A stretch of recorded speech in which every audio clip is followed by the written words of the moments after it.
UP के संत कबीर नगर जिले के मेदौल विधानसभा के रहने वाले दूधनाथ तिवारी और भकालू ने अपने पुश्तैनी जमीन पर बाउंड्री वाल कराया था, जिसे एसओसी कार्यालय से अनुमति पत्र लेकर बाउंड्री वाल कराया था।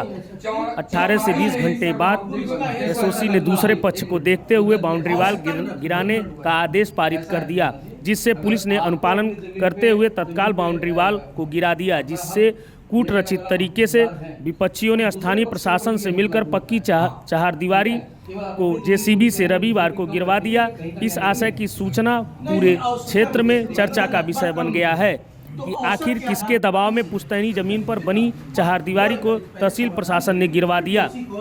दूधनाथ तिवारी व उनके विपक्षी का मामला चकबंदी के एसओसी के वहां चल रहा था, जिसे बिना नोटिस के दूधनाथ तिवारी का बाउंड्री वाल को तहसील प्रशासन ने गिरवाने का काम किया है। राजस्व व पुलिस विभाग ने आखिर चहारदीवारी बिना नोटिस या किसी प्रकार सूचना दिए क्यों गिरवा दिया, यह क्षेत्र में चर्चा का विषय बना हुआ है। इन्हीं बातों से आहत होकर मेहदावल विधायक अनिल त्रिपाठी ने पीड़ित पक्ष के साथ जिलाधिकारी कार्यालय आकर जिलाधिकारी से पक्ष को न्याय दिलाने की बात कही और दोषियों के खिलाफ कार्रवाई की बात कही। दरअसल अब सवाल यह उठता है कि बिना नोटिस के तहसील प्रशासन की ऐसी कौन सी मजबूरी थी, जेसीबी लगाकर चहारदीवारी गिरवा दिया गया। स्थानीय ग्रामीणों का कहना है कि तहसील प्रशासन की कार्यवाही पूरी तरह से मनमाना है। संत कबीर नगर से केदारनाथ दुबे की रिपोर्ट। चलिए ठीक है, मामला क्या है? अभी आपके लेट आप हैं, हम नहीं। अच्छा वो मामला थोड़ी करेंगे, अरे अखबार में निकाला है सब पता है। ठीक है देखिए अभी आपने इंटरवल देखा है, पूरी कहानी तो इंटरवल तो करें डिसाइड कर सकते हैं फिल्म कैसी है। ये कांड कराने के लिए जी कौन है प्रतिनिधि को? देखिए, हम इसके बारे में अभी नाम नहीं ले सकते, लेकिन आप लोग सब जानते हो। आप बेवजह पूछ रहे हो। आप अभी आपने कहा उत्पीड़न होगा, क्या आपके सरकार में उत्पीड़न होगा लोगों का? देखिए, उत्पीड़न सरकार के, वही तो मैं कर रहा हूँ कि हमने अभी डीएम से कहा है कि हमारी सरकार को बदनाम करने का भी काम किया जा रहा है, हमारी सरकार को नुकसान पहुँचाने का काम किया जा रहा है।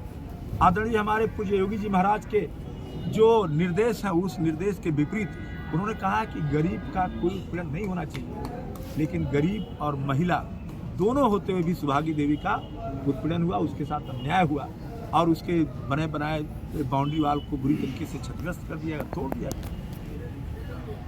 इतनी सी बात लगा आपको? डीएम साहब बातों क्या लगा आपको? मुझे तो अभी ये लगा कि इन्होंने 2 दिन का टाइम लिया है।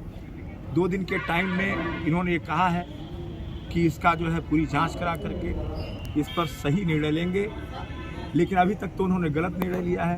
अभी तक तो उन्होंने सही निर्णय लिया नहीं।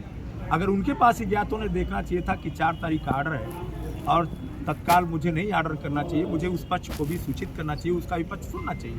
लेकिन उन्होंने तत्काल आर्डर कर दिया, तत्काल फौज भेज दिया और तोड़ दिया। तो मैं ये उम्मीद करता हूँ ठीक है, उन्होंने वादा किया है कि 2 दिन के अंदर जाँच होगी और सही निर्णय लिया जाएगा। और उन्होंने ये भी कहा है कि अगर गलत तरीके से तोड़ा गया बाउंड्री वाल को तो प्रशासन ही बाउंड्री वाल का निर्माण कराएगा। और इसलिए मैं अभी 2 दिन का समय मैंने दिया है। 2 दिन बाद फिर इस विषय पे मैं देखूंगा, इसकी समीक्षा करूंगा कि क्या कार्रवाई हुई। मैंने ये भी कहा है कि अगर दोबारा कोई पैमाइश किया जाता है तो मैं खुद वहाँ पे मौजूद रहूँगा, जिससे कि किसी को यह अवसर न बने कि वह जो है पैमाइश में किसी प्रकार का धोखाधड़ी कर सके।